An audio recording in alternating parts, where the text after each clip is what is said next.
ప్రారంభోత్సవానికి ఇక్కడికి రావడం జరిగిందండి. నిజంగా చాలా సంతోషంగా ఉంది. 2014 నుంచి 2019 వరకు తెలుగుదేశం పార్టీ హయాంలో ఉండేటప్పుడు గోడే ప్రసాద్ గారు అప్పుడు కూడా ఎమ్మెల్యేగా ఉండేటప్పుడు ఈ ఒక మంచి కార్యక్రమానికి ఆ రోజు సంస్థాపన చేయడం జరిగింది పోలీస్ స్టేషన్కి. కాకపోతే లాస్ట్ 5 years తాలూకా విధ్వంసం అందరికీ తెలిసిందే. ఆ విధ్వంసం ఎంతవరకు ఉందిరా అంటే ఆఖరికి పోలీస్ స్టేషన్స్ 80% కంప్లీట్ అయిన పోలీస్ స్టేషన్స్ కూడా తిరిగి కంప్లీట్ చేయకుండా అలా ఉంచేసిన పరిస్థితి ఏర్పడింది.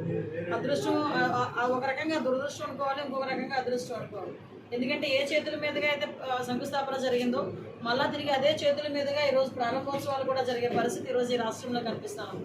దానికి సుమారుగా ఇక్కడ ప్రత్యేకంగా ఈ ఉయ్యూరు రూరల్ పోలీస్ స్టేషన్, అదేవిధంగా ఇక్కడ ఎండిఓ ఆఫీస్, ఎంఆర్ ఆఫీస్ కూడా లాస్ట్ హైవే ఎక్స్టెన్షన్లో పోయినప్పుడు చాలామంది స్థలం ఇవ్వడానికి కూడా ఆ టైంలో ధరలు విపరీతంగా పెరిగిపోయినా కూడా ఈరోజు ఉయ్యూరు పోలీస్ స్టేషన్కి కంపల్సరీగా స్థలం ఇవ్వాలి అని ఆ రోజు సజ్జ వెంకటేశ్వరరావు గారు లాంటి వాళ్ళు చాలామంది ముందుకు వచ్చి సజ్జ వెంకటేశ్వరరావు గారు అయితే సుమారుగా 20 సెంట్లు స్థలం ఈరోజు ఇక్కడ పోలీస్ స్టేషన్కి ఇవ్వడం, తర్వాత దాన్ని శంకుస్థాపన చేసి కన్స్ట్రక్షన్ స్టార్ట్ అయింది. 80% పూర్తయిన తర్వాత తిరిగి కంప్లీట్ చేయలేకపోవడం లాస్ట్ గవర్నమెంట్లో మనం చూసాం.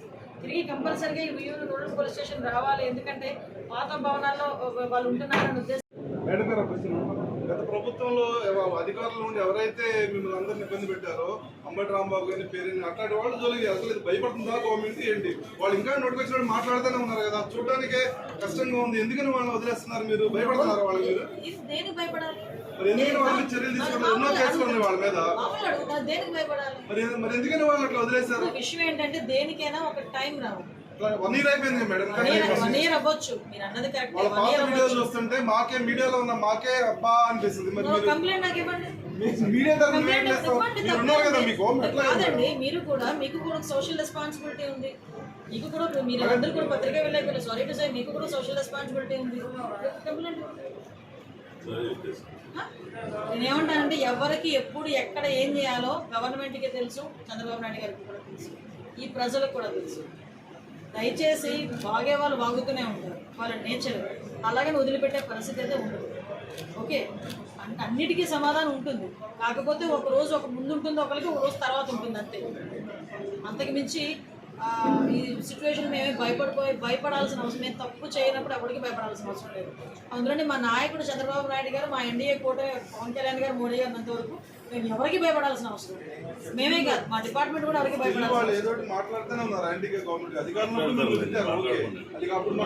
వేరు చేయడానికి ప్రతిపాదనలు పంపిస్తాం.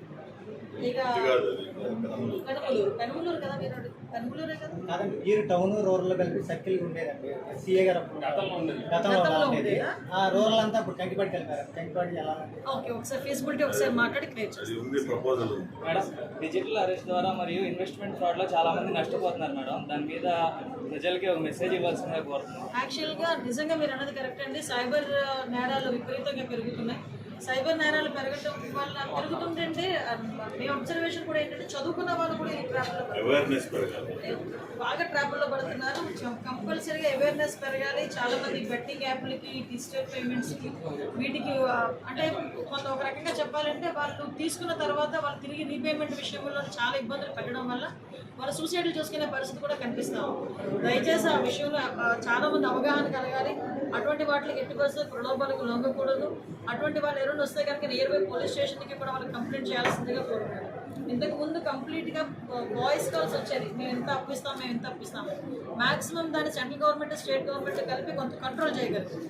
కానీ ఇంకా అటువంటి ఏదైనా వస్తే కనుక నియర్ బై పోలీస్ స్టేషన్కి కూడా కంప్లైంట్ ఇవ్వండి. ఎట్టి పరిస్థితుల్లోనే ఇటువంటి ట్రాపుల్లో పడకూడదు, ప్రాణాలకి అనవసరంగా పోగొట్టుకోకూడదు. మేడం, ఇప్పటి వరకు కూడా ఈ ఆంధ్ర రాష్ట్రంలో చంద్రబాబు నాయుడు గవర్నమెంట్ వచ్చినాక ఇక్కడ డిఫెన్స్ అనేది ఒక ఏరియా అలాట్మెంట్ చేశారు గతంలో. ఇప్పుడు ఇంతవరకు దానికి అసలు తుదిరూపం లేదు, ఏమీ లేదు. భవిష్యత్తులో ఏమన్నా డిఫెన్స్ వాళ్ళకి ఏమన్నా అలాట్మెంట్ చేయడానికి అవకాశం ఉంది? కంపల్సరీగా అండి. ఏదైతే మన ఆంధ్ర రాష్ట్రానికి డిపార్ట్మెంట్ తరఫున అవసరమో అవన్నీ ఇన్ఫ్రాస్ట్రక్చర్ ఇవ్వడానికి ఈరోజు గవర్నమెంట్ సిద్ధంగా. దానిలో భాగంగానే ఇమీడియట్గా మనకు గ్రేహౌండ్స్కి కానీ, అబ్బాకి కానీ ఇచ్చుకోవడం, ఈ టీటీసీ సెంటర్స్ని ఇప్పుడు మనం డెవలప్ చేసుకోవడం, ఇవన్నీ కూడా జరుగుతున్నాయి. వాటిలో భాగంగానే మనకి వీళ్ళకి కూడా ఇస్తాం. హిట్ టీవీ యాప్, ఇందులో short news, live news, entertainment shows, movies, digital magazines తో పాటు మీ జిల్లా వార్తలను కూడా ఫ్రీగా చూడొచ్చు. ఇంకెందుకు ఆలస్యం, వెంటనే హిట్ టీవీ యాప్ ని డౌన్లోడ్ చేసుకుని ఫ్రీగా ఎంటర్టైన్మెంట్ పొందండి. Hit TV app. Hit TV app. Please download Hit TV app. Hit TV యాప్ని ఫ్రీగా డౌన్లోడ్ చేసుకొని ఎంజాయ్ చేయండి. మీకు నచ్చిన ఎంటర్టైన్మెంట్ కోసం హిట్ టీవీ యాప్ ని ఫ్రీగా డౌన్లోడ్ చేసుకుని ఎంజాయ్ చేయండి. హిట్ టీవీ యాప్ని డౌన్లోడ్ చేసుకుని ఆస్వాదించండి, ఆశీర్వదించండి. ఇంతమంది సెలబ్రిటీలు హిట్ టీవీ యాప్ ని డౌన్లోడ్ చేసుకోండి అని చెప్తున్నారంటే ఎంత మంచి యాప్ ఆలోచించండి. అమెరికా అమెరికా అమెరికా అమెరికాలో చదవాలనుకునే వాళ్ళకి విశ్వసనీయమైన పేరు మన శౌర్య కన్సల్టెన్సీ. UK లో 1 year masters, UK లో 1 year masters, 2 years work permit up to 5 years visa. Contact Saurya Consultancy. Contact 89851 89851.